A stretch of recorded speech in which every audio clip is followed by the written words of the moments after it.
Shalom, Ka Yahawah, bahasham, Yahawashi, bahasham, Rawchaa Qadash. Double honors to the elders at the Great Millstone who taught me this 100% truth.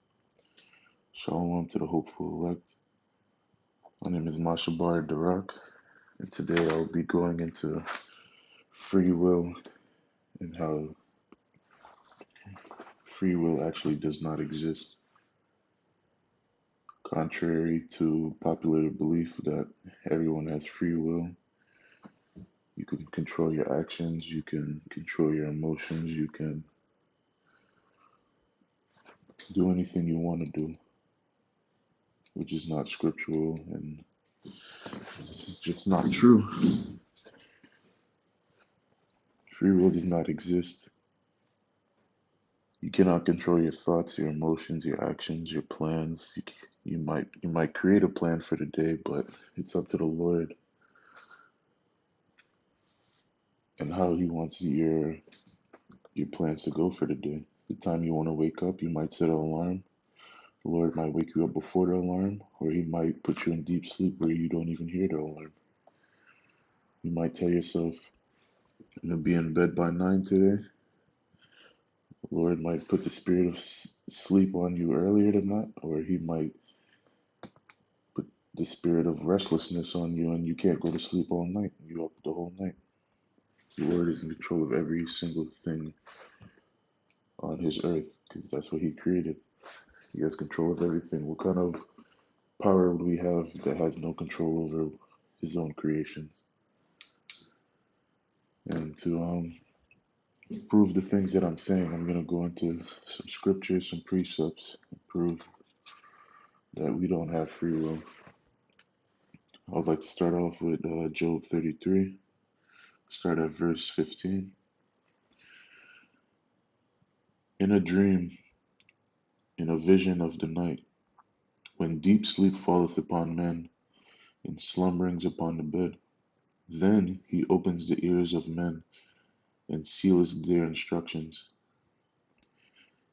that He may withdraw men from His purpose, and hide pride from man. According to the 16th verse, while you're sleeping, that's when the Lord sealeth your instruction for the day.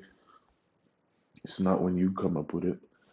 The Lord is sealing His instructions for you through the day, and then you're basically just moving in autopilot of what the Lord wants you to do.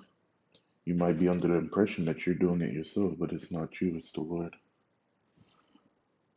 I'm going to grab another precept in Proverbs 16, verse 9. A man's heart deviseth his way, but the Lord Yahawashi directed his steps.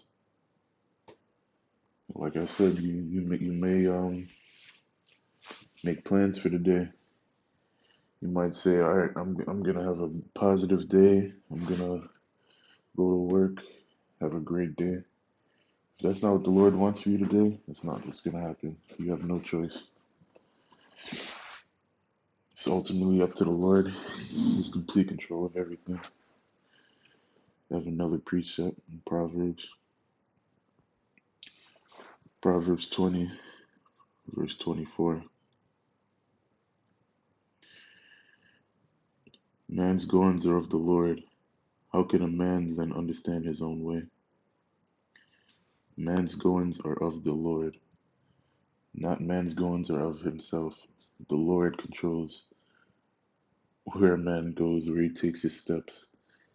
You might say, all right, I'm about to go down the street to the corner store. And you walk outside, you could walk in a completely different direction. The road might be blocked. You might come outside and you have to deal with something else. You could create whatever plans you want, but it's not up to you, it's up to the Lord. Proverbs 21:1.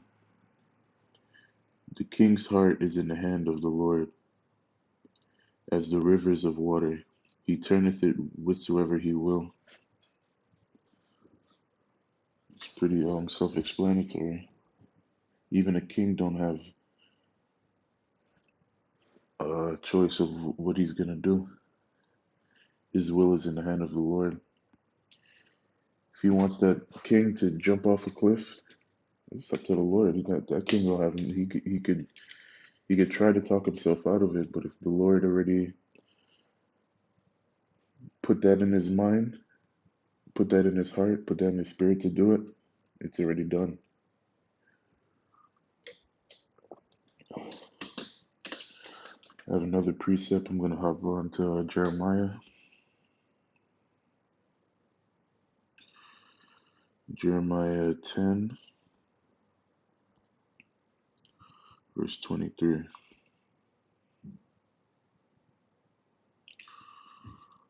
O Lord, I know that the way of man is not in himself.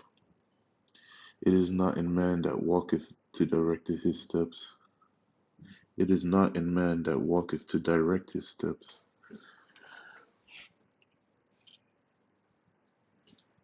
O Lord, I know that the way of man is not in himself.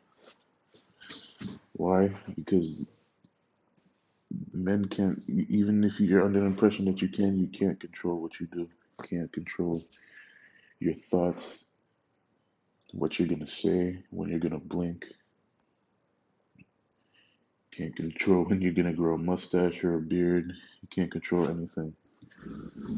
You're just here doing the will of the Lord, whatever He wants you to do. Whether He wants you to be righteous or wicked, it's up to the Lord. If the Lord wants you to be a wicked person, there's no changing it. If the Lord wants you to be righteous, there's no changing that either.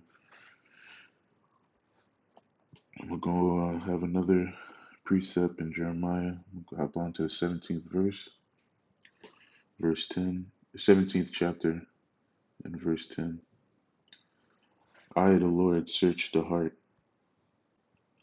I try the reins, even to give every man according to his ways and according to the fruit of his doings.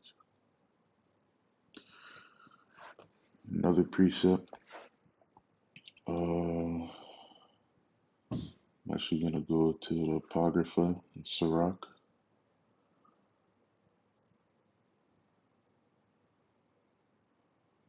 Sirach 18, verse 3. Who governeth the world with the palm of his hand, and all things obey his will? For he is the king of all, by his power dividing holy things among them from profane. Excuse me. Slovakia. It's pretty self-explanatory too. The Lord that created the heaven and the earth, the Lord that created everything, He's the King of all, the Most High. All things obey His will. You don't have a choice. You don't have a say. You don't. It's not up to you.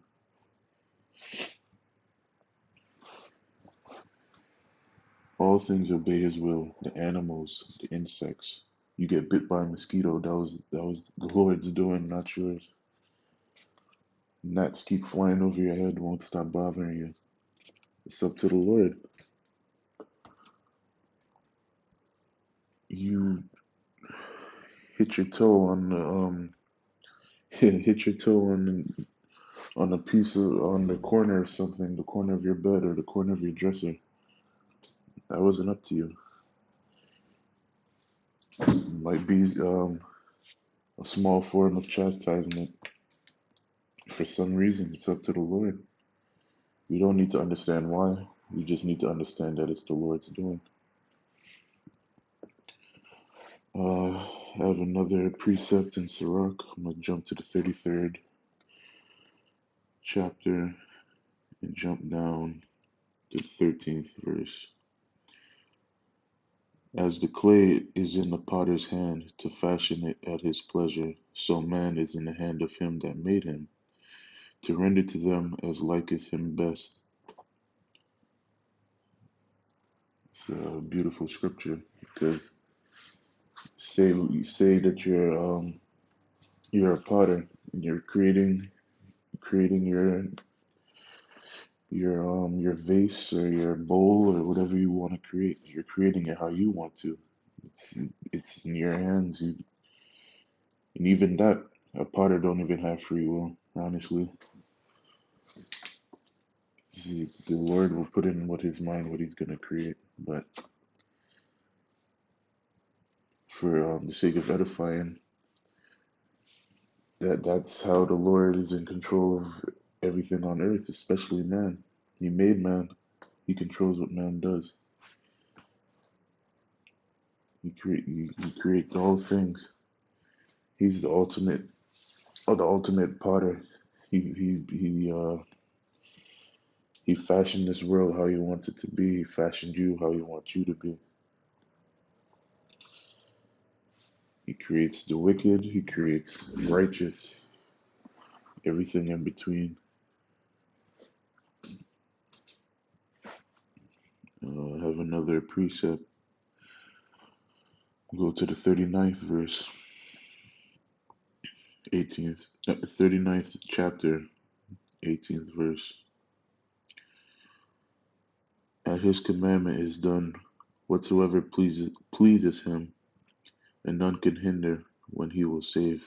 You can't save yourself. You can't save anyone else unless the Lord has ordained it already. You might see someone about to cross the street at a bad time, and you might reach out to save them.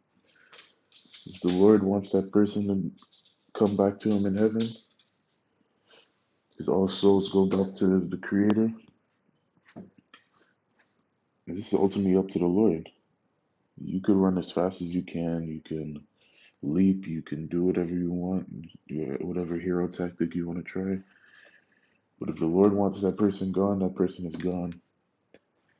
And if the Lord wants you to save that person, the Lord will put the Spirit on you to save that person. You'll move as faster than you ever have.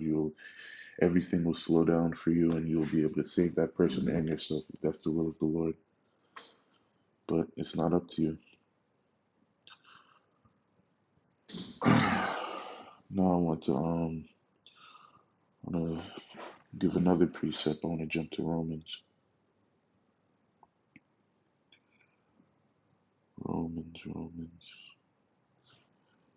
Romans 9 and 17.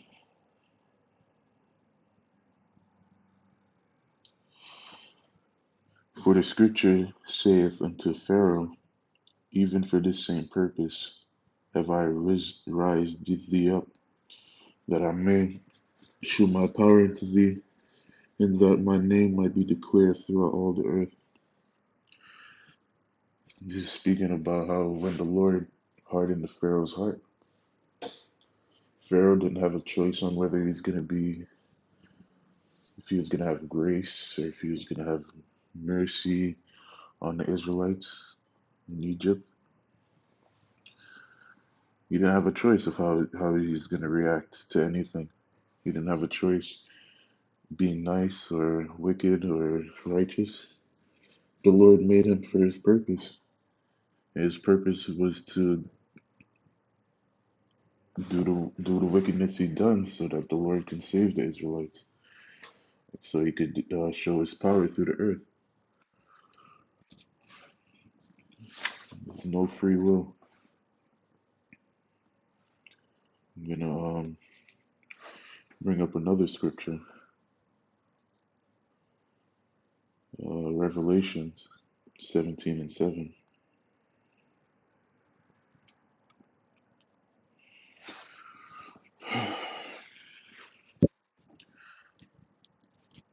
For For the Most High hath put in their hearts to fulfill his will, and to agree, and give their kingdom unto the beast, until the words of the Most High shall be fulfilled.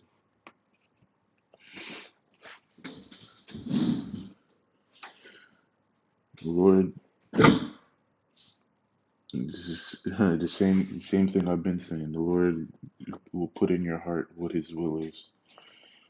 Nothing you do is against the will of the Lord. Now I want to jump to Job, another precept. I want to keep proving, according to the scriptures, that there is no free will. And you'll never hear these scriptures in church because they don't know what they're talking about. They're just going to say the things that make you feel good, play the fast-paced music, get up, stomp on the floor, dance, and not teach you anything edifying. They just want their money. Job 12:16. With him is strength. The deceive and deceiver are his. You don't even have a choice on whether you're deceived or you're going to deceive someone else.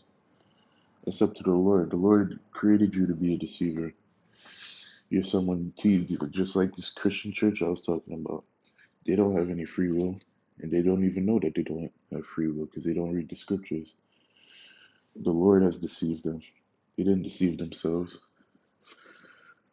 From before they were even born, the Lord already knew this. You're going to be a deceiver. And you're going to be deceived by this deceiver. It's already been planned out by the Lord. And he's the ultimate potter. That's how he wanted it to be.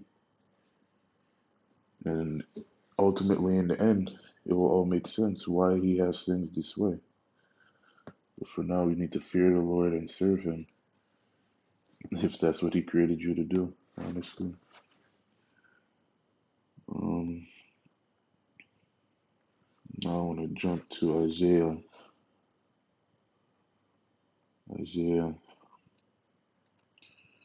45:7.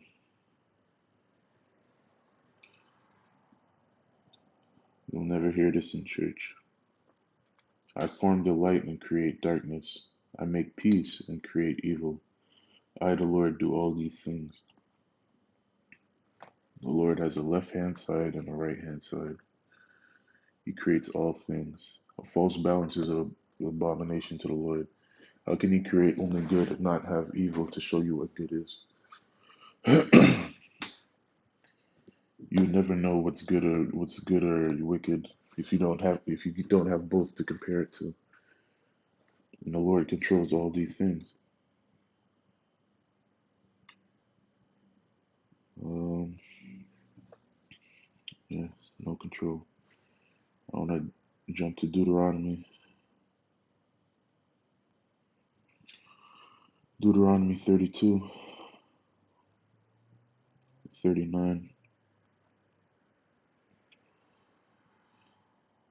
This is just to back off of that last scripture I just read about light and darkness.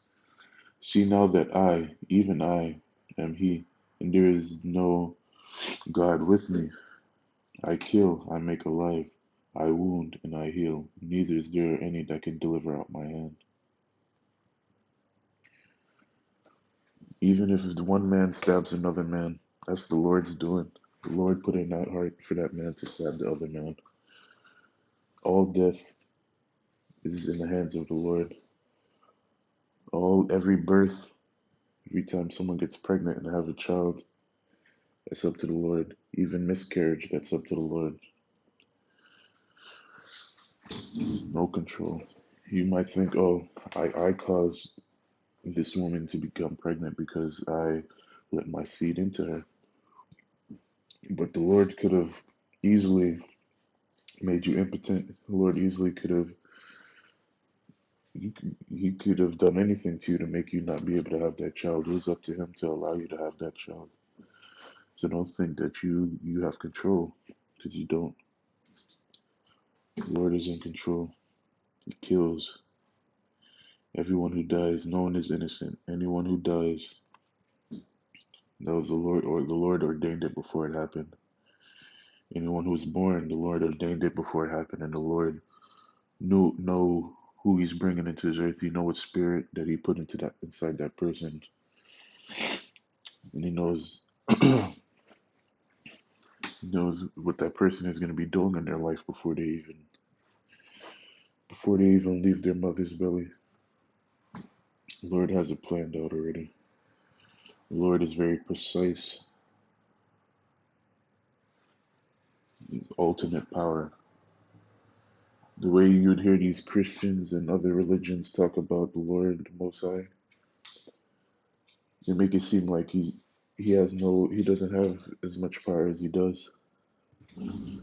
But like the scripture you read earlier, the deceived and deceiver are his. The Lord deceived those people and make them be so foolish. I have about two more precepts. I'll go back to Revelations 22, verse 11. He that is unjust, let him be unjust still. And he which is filthy, let him be filthy still. And he that is righteous, let him be righteous still. And he that is holy, let him be holy still. I brought this scripture out to let you know that when you see someone acting a certain way, you can't really get mad at them and you can't really force them to be any other way. Why? Because they don't have free will, just like you don't have free will. If you see a wicked person, yes, you could let them know of their ways, but if they don't take heed to what you're saying, leave them alone, because that's how the Lord made them. And the Lord closed their ears to hearing holy things and taking heed to the Lord, to these scriptures. And if the Lord wants this person to be wicked, there's nothing you can do about it. If this person is righteous, there's no way you could talk them out of being righteous. So just, you see someone trying to teach them something and they're not receiving it, go on to the next one, because they don't have free will. The Lord, just like the Pharaoh, the Lord could harden their heart to hearing what you have to teach, because it's not for them. You might not be of the elect. So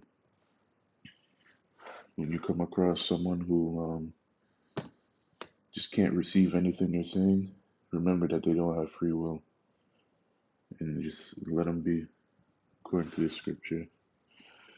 And my last precept, I want to go to Matthew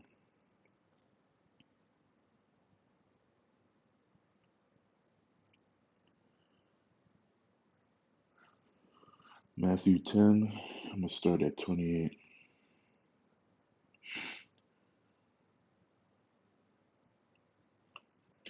And this is the Lord Yahawashi speaking. And fear not them which kill the body, but are not able to kill the soul, but rather fear him which is able to destroy both soul and body in hell. And hell is not an underground realm where you get poked with a pitchfork for all eternity. Hell is a condition, not a place. Keep going. Are not two sparrows sold for a farthing, and one of them shall not fall on the ground without your Father? Saying that not even a bird falls from the sky without the Lord ordaining it. Not even the birds. The Lord controls the animals, the bugs, how plants grow, how many drops of water falls from the sky. He has that very number in his head because he ordained it first. Nothing happens without the Lord ordaining it first. Not even you blinking. Verse 30. But the very numbers of your head are all numbered. The Lord even knows the number of hairs on your head. You don't even know the number of hairs on your head. What makes you think you have any control of anything? You don't even know how much hair. You don't even know how many hairs you have on your chin or on your upper lip. What makes you think that you know more than the Lord? You don't. Verse 31. Fear ye not, therefore ye are of more value than many sparrows. So if the Lord could control the sparrows and when they fall out the sky, what makes you think He can't control you and your actions and your thoughts and your plans and everything? You can't. It's all up to the Lord. The Lord is the ultimate power who controls everything. I hope this lesson was edifying. Shalom to the hopeful elect. Shalom to you, Akim, that are listening in, and the few sisters that are listening in. Till the next video, Shalom. Barakatah to all of you.